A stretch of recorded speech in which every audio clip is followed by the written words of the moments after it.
Morning, guys. It's a nice Wednesday morning out here. About 44 degrees this morning. Coldest morning we've probably had so far this year.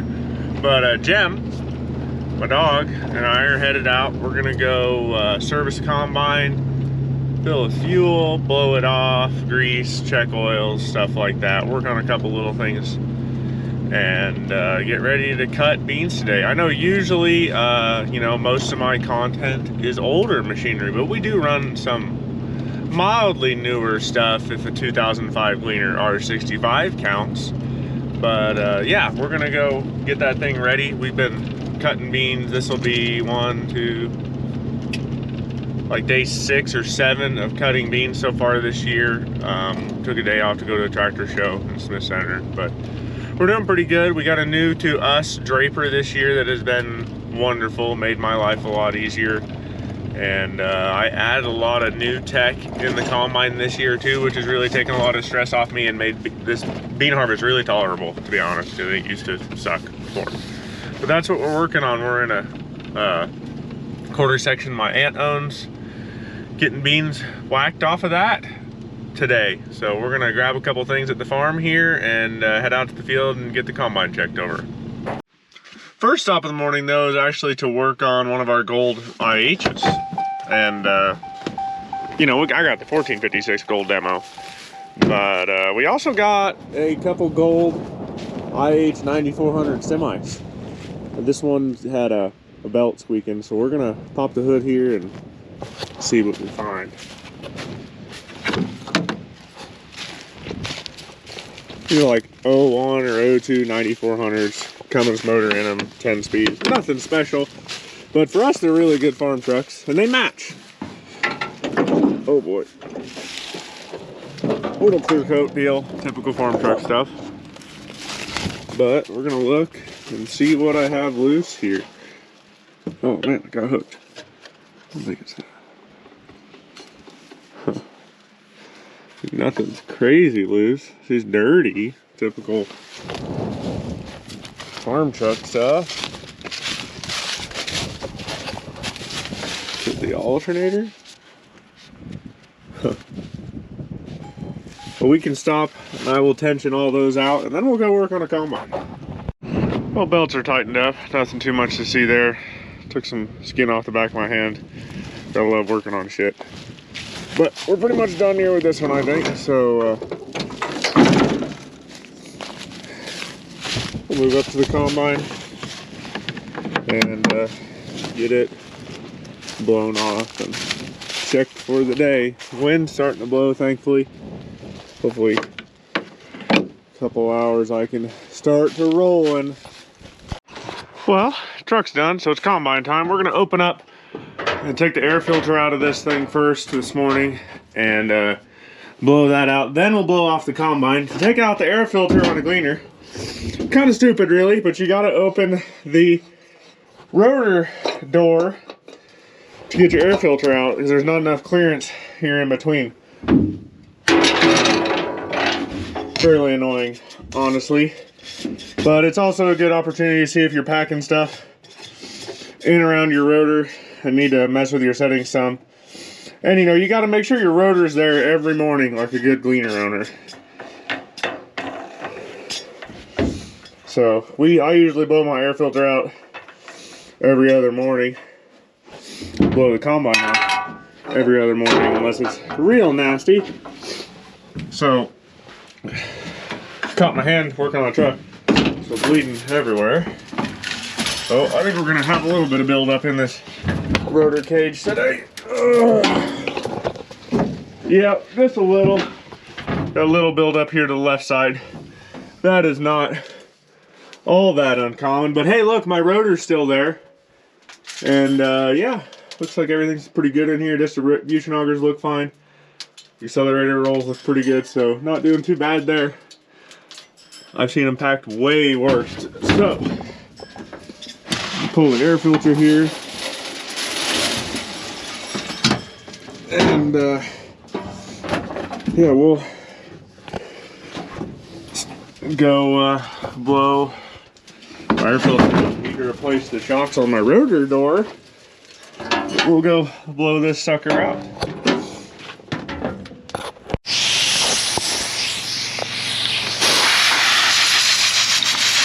Blow me. Every morning. Every other morning.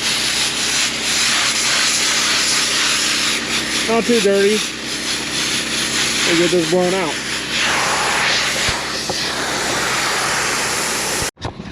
I got the air filter installed. I got the rotor kind of cleaned off what was built up, and now we're gonna blow this sucker out. Off the combine.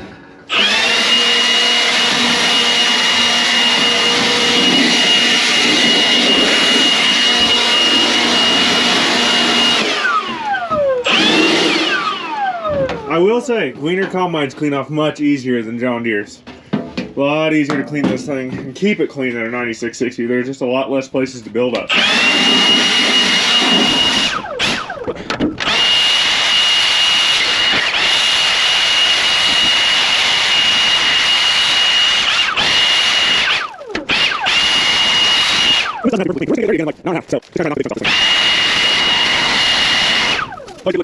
Door shut.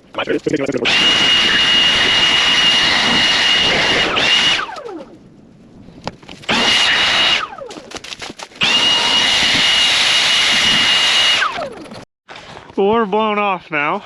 So that is wonderful. Things a whole hell of a lot cleaner.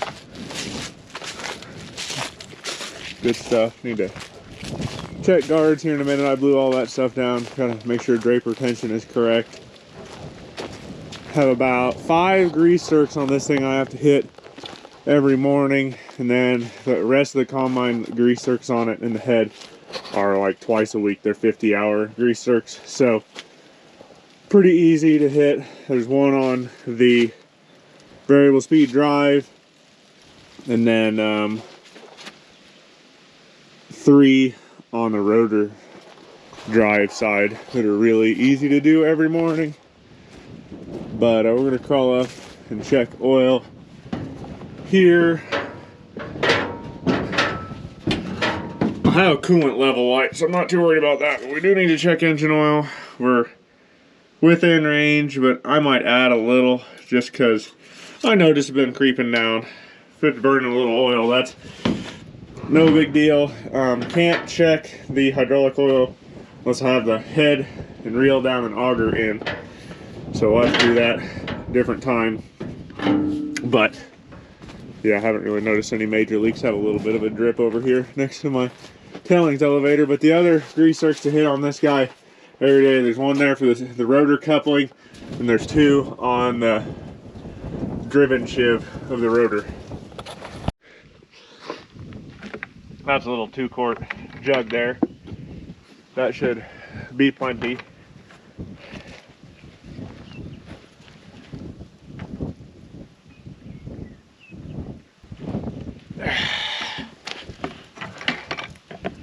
Okay, we'll go dump that in. Most everything here is pretty accessible on a Gleaner, thankfully. Knock some of the crap off around that so I don't get it down in the motor.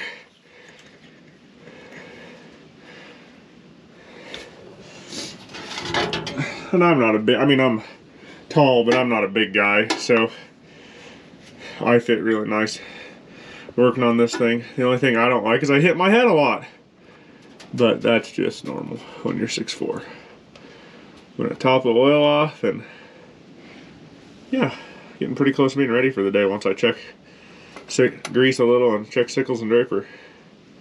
All done in morning service. This grease, oil's checked. Yeah, I guess these are close probably. We'll let the wind blow for about half hour more, and only got one truck here, so no reason to get too fired up. Other one should be here shortly, and yeah, we'll go from there. We'll hop in the old Gleaner and start gobbling on some beans. Okay, I got Jemmy along with me this morning, so we're gonna fire this thing up. It really isn't that exciting to start this thing, and it's alive. R72 with an M11 Cummins, much louder. So I'm gonna let this warm up for a minute, Get the reel drop down, get the auger in, and let the combine come up to temp some, and then we'll pull on out there. We are finally moving today. I actually had to stop and put a bearing in an tension idler on the motor. That's not very eventful, and it's hard to set up a camera to work inside that engine compartment where I was, but we are moving now. Still a little tough this morning, so I'm not pushing that hard yet. 3.8 mile an hour. Well, my screen says 4, so but we're moving right along. So this year I added quite a bit of tech to this combine. It's a 2005 Gleaner R65, and it was pretty damn basic. It was on big singles when I got it. No yield monitoring, nothing. And as you probably remember, I put ag leader guidance and stuff on my Steiger, and also got everything to put it on this combine, and also put yield monitoring set up on this combine from ag leader. So I have an ag leader 1200 display here, and a steady steer system on the steering wheel. That way I can go between machines and have a 750 receiver on the roof. But so far so good, really. The setup on this was pretty damn plug and play. Had to obviously set spacings and stuff like that and offsets of GPS receivers. But I've calibrated this thing and it's working pretty good. That's probably what my moisture and yield are, pretty close. It's been real close after I did a couple calibrations. But yeah, as you can see, these beans are have some green leaves on them still, but they're threshing fairly dry. I've seen that thing last night was up near 13%. But like the drier part of this field are down around 7, so it's going to blend out. It's a little drier bean wise than I would like, but you just gotta kind of pick your battles there, honestly. This field this is some 3.9 beans, which is really late stuff for us, honestly. So but right now we're moving about 700-ish bushels an hour. That's pretty good. I was up around 900 for a while yesterday when things were dry and a better yielding field. But really, these guys are yielding good for our part of Kansas. I have harvested a lot of 10 and 15 bushel beans in my lifetime. We got lucky this year and had some pretty good rains in August and September, and these beans really came to life. I had a field, a really nice field of mine, averaged well over 50. And that's some really good ground. This is fairly good ground, and I bet by the time I'm done here, this field averages 40. And that is really good for western Kansas. Really, this is about as far west in northwestern Kansas as people grow soybeans. So we are right on the borderline of having enough moisture year to year to grow beans. Much more milo, corn, and wheat in this country, and we really don't grow wheat anymore. So yeah, you just kind of got to run with what you got. But really, truthfully, adding all this tech in this combine was awesome for me. Having this new Gleaner draper on here with all the auto header height stuff on it that is working and operational too has made my life a lot easier. My sample is not too bad. Got some stuff in there, but it's all threshing pretty good.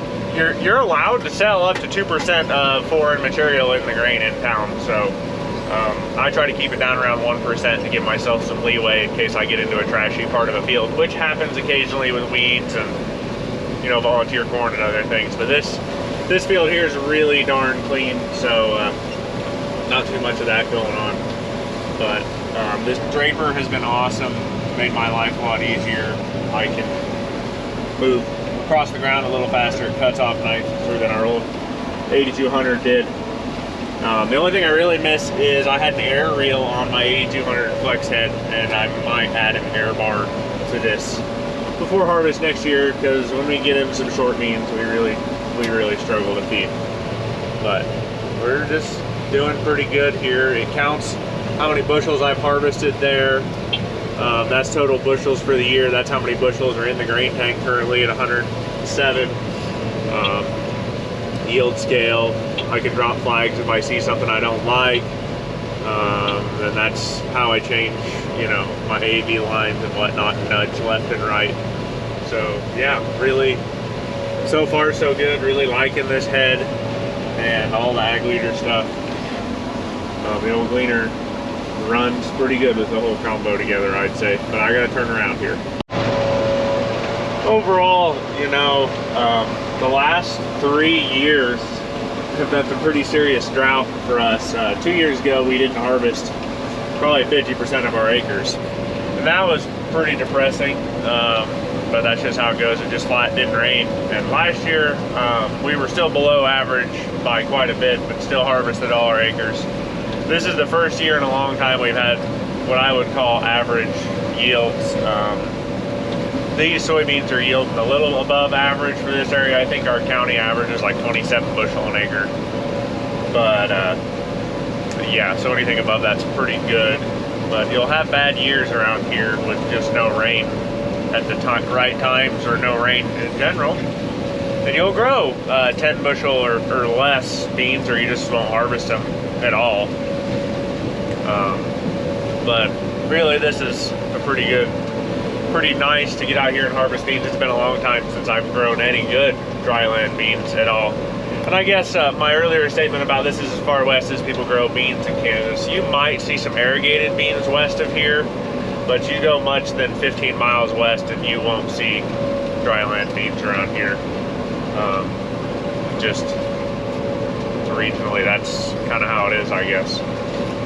But right here we have a grassy spot actually down in between the rows that I need to probably bring a fallow master in and try to kill that resistant grass next year before we probably put this to milo. So it's good to know that I have a problem there. I will get it on my list of fields that probably need some tillage. But we're chugging right along here. Probably dump at the end of this pass. We have a grain cart. We don't really run it. Dad and I are the only 2 people out here on a daily basis most of the time during harvest. Those are going to be chewy.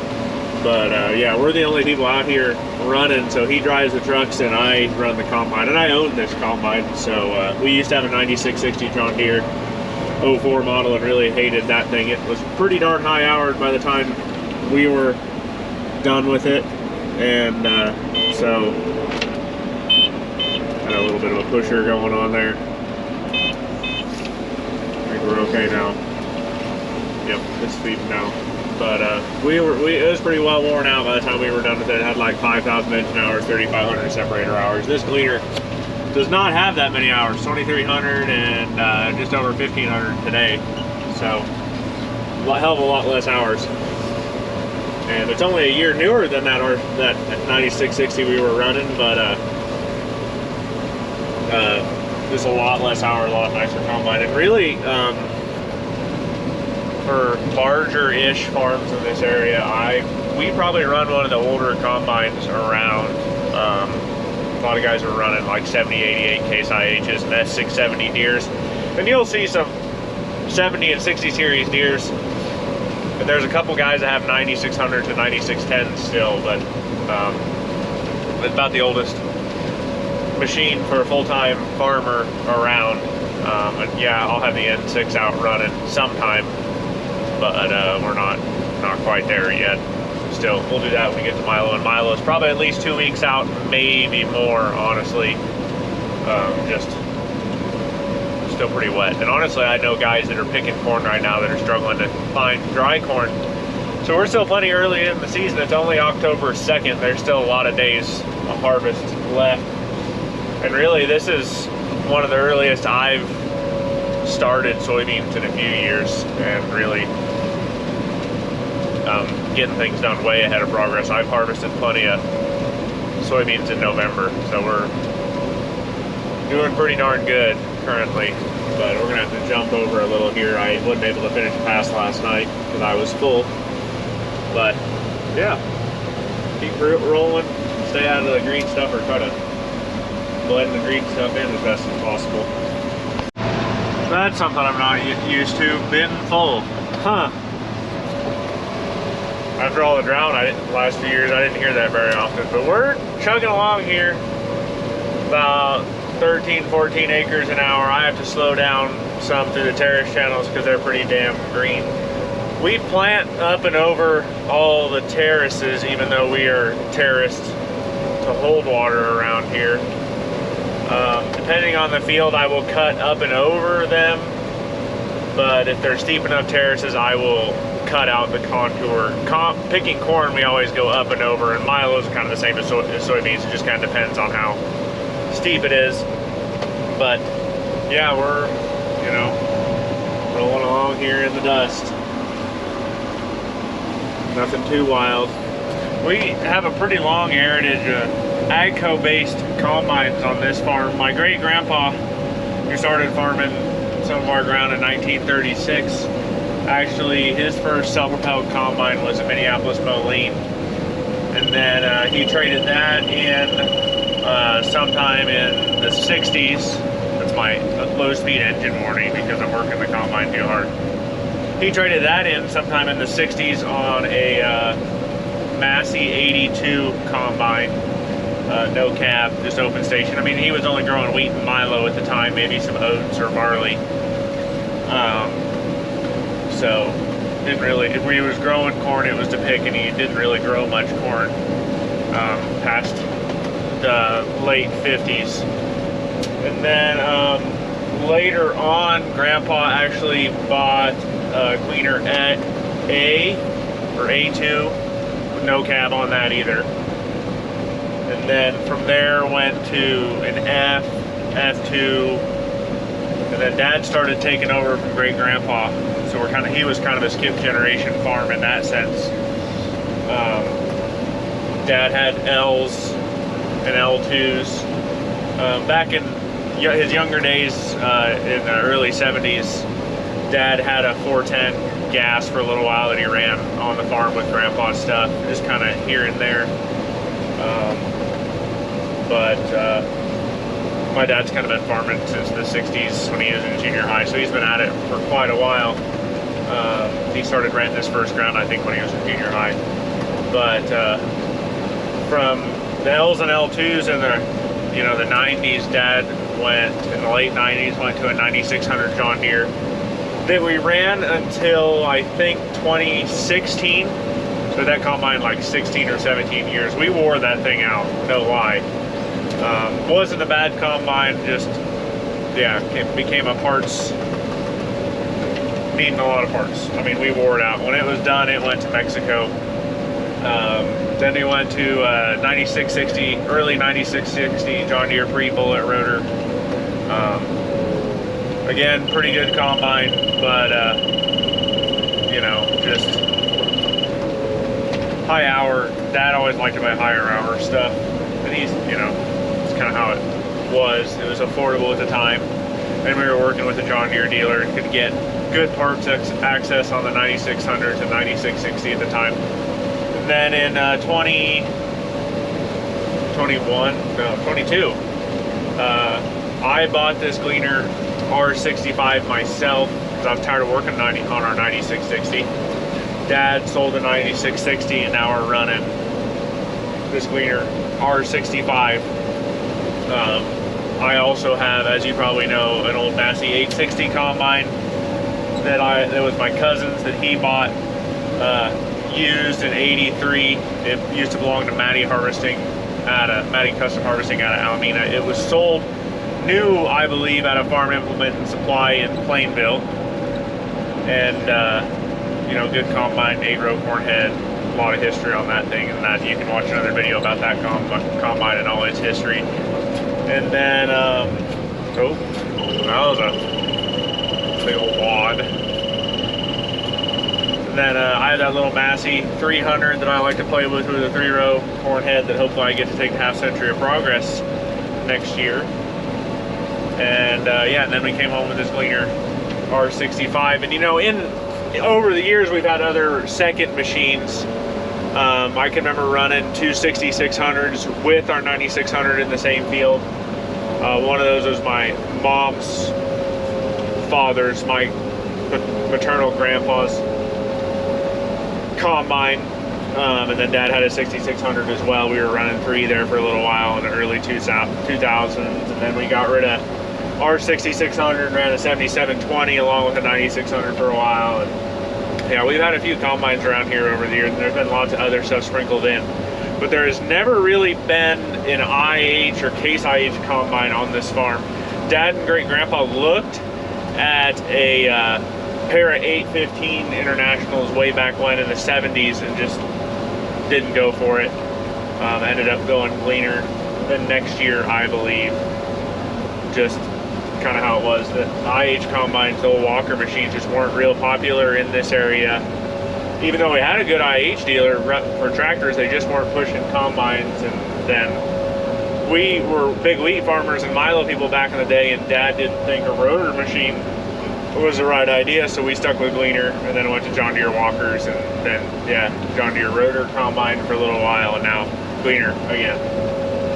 But yeah, just really haven't branched out much past those brands around here, honestly. And yeah, we're gobbling up some green ones. I'll slow down a little bit. Oh, I am full. Oh, we got cab beans. But yeah, I'm full. We'll go down. And like I said earlier, we run a pair of gold 9400 International trucks. They're just Cummins and 10 speeds, nothing special. We call them the Golden Girls. They work. They weren't that expensive and they get the job done, and really doesn't require fancy for what we're doing. I mean, we really only run trucks 2 or 3 months out of the year here. And now we wait. This thing really unloads pretty fast. I really like the Gleaner auger simplicity over the John Deere, but yeah, there's some trash in there, but not bad. Got some stuff coming down off the roof. Pretty usual stuff. But Jim and I are going to keep at this for a while. We got, I think it was a 140 acre field, and I got 35 to go, and we won't get done today, but we're gaining. That is for sure. I would say that 75% or greater of our grain, we haven't stored any on the farm since 2018, I think. But I would say 75% or greater of our grain on the farm goes to our local elevator in Almena. And we're anywhere from like 2 to 15 miles from that, depending on where we're farming at that day and whatnot. We're kind of spread out a little bit, but not as much as a lot of guys. But gosh,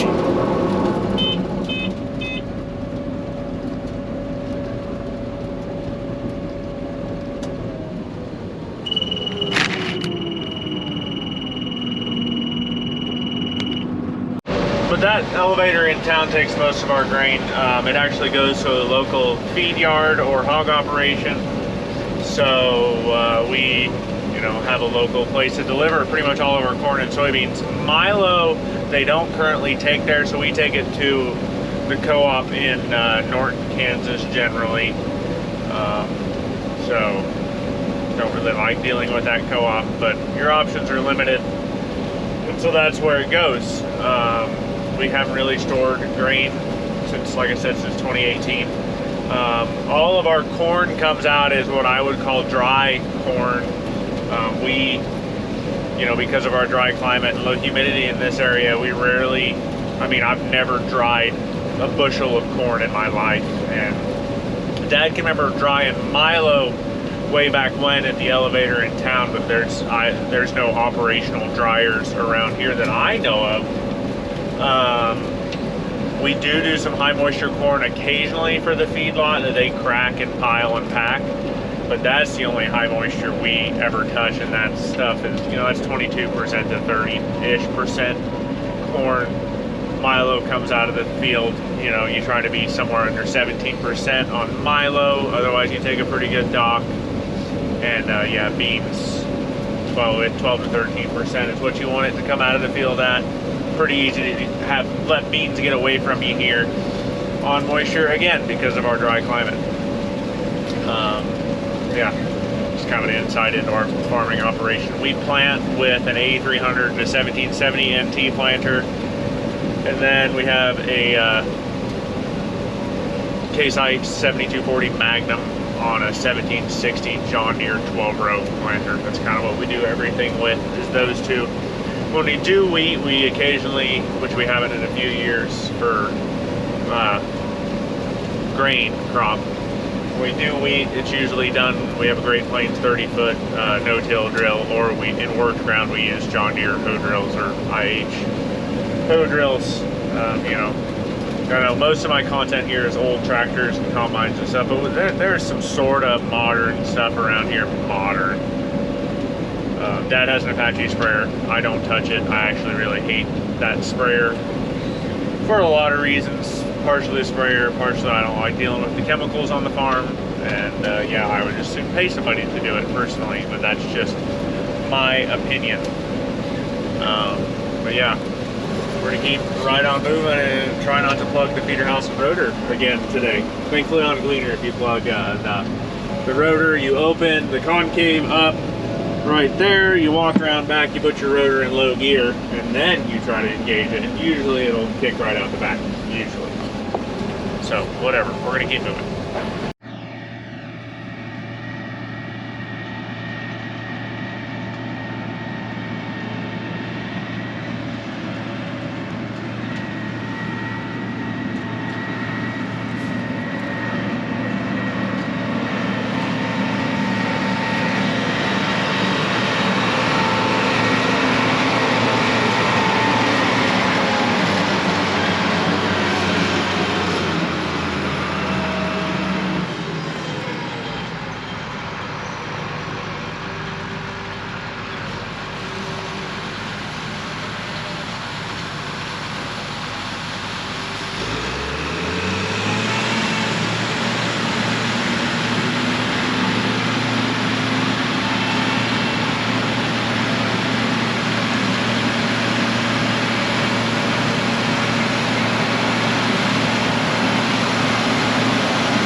guys? It's been a couple days since I have done any videoing. So cutting beans, had some breakdowns. Nothing too major, messed up the crop divider on one end, cutting out the outside round, had a belt come apart, the spring tensioner break. Normal, just normal harvest stuff. But I got that quarter section done, and we're moved to a little 50-acre patch we farm for my aunt and uncle. That is just west of Calvert, Kansas, and just west of the Calvert silica mine. So that's kind of a cool little piece, and actually is the site of the former town of Seth, Kansas. It's a nice little piece of bottom ground dirt here on the south side of the Prairie Dog Creek. Fairly flat. If it had water, it would be a very irrigable field, but it does not have good water, or didn't years ago. So we just dryland farm it. This is just another bean field, planted 120,000. Honestly, probably an as-grow number, I would bet, but I would have to look. Yeah, right here next to Highway 383, west of Calvert, Kansas. Kind of a busy place when it's not a Sunday around here. We got a little bit of weed problem here on the outside rounds, where we turn trucks around and combines around, and so we need to work on that. But as you can see, out in the bean field, not too big of a problem. I cut in off the highway over there when I pulled in here the other day, cut down one of the power pools and came to here, and then we had to stop to go do some family stuff for a couple days. And it was so windy and hot yesterday afternoon, it was not worth coming out here and starting a fire.